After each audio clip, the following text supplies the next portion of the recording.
Hey guys, it's me, your Jenny girl. For today's video, samahan niyo ako. Tara! Madilim pa nga lang ay umalis na kami ng bahay. Madaling araw kami nung dumating kami ng airport. Mabilis lang yung biyahe dahil wala naman traffic ng gantong oras. Bali, umaga nga pala yung flight namin kaya madaling araw nakapag-decide kami na pumunta na ng airport. Medyo nakakasad lang sa part ko dahil hindi pala kami sabay na aalis or ng flight. Dahil nga magkaiba kami ng terminal at ng airline. Nauna kasi ako makapag-book sa kanila. Last year pa. Biglaan lang nung may nakita akong seat sale.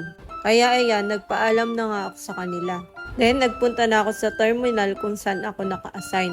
Grabe, nakakakaba na nakaka-excite yung feeling kasi nga first time ko mag-travel or sumakay ng airplane na mag-isa. Sobrang tagal na nga nung huli ako nakasakay ng airplane. 5 years ago pa yon. At nung mga time na yun ay hindi naman ako yung nag-aasikaso, kundi yung mga kasama ko pagsakay ng airplane. Kaya nung mga time na to ay nag-check talaga ako online kung paano nga ba yung process para sa flight ko at pagsakay ng eroplano.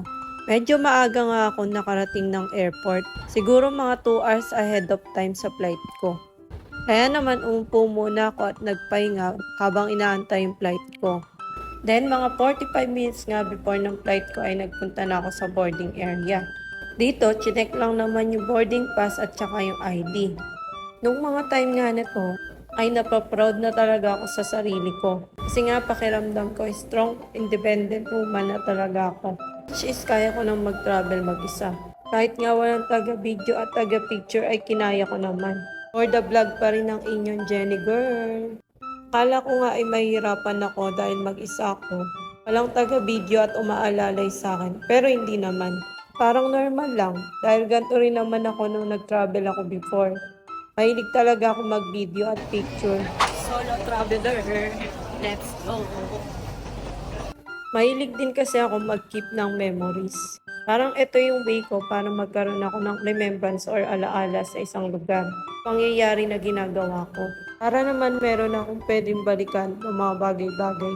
Sa mga katulad kong memory skipper, alam ko ganito rin kayo. Ayun na nga, ang sarap lang din sa feeling na makapag-travel ulit. After how many years? Manifest lang talaga ako ng manifest at eto, natutupad na. Kaya kayo, huwag kayong mawawala ng pag-asa.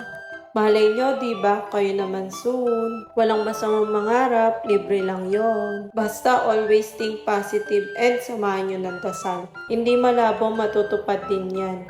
Walang imposible kay God. Minsan nga kahit hindi mo pa hiniling ay tinutupad na niya. Minsan naman yung mga akala mo imposible ay yung pa yung nagiging posible. Nangyayari sa hindi mo inaasahan. Mas mapapasabi ka na lang ng thank you Lord.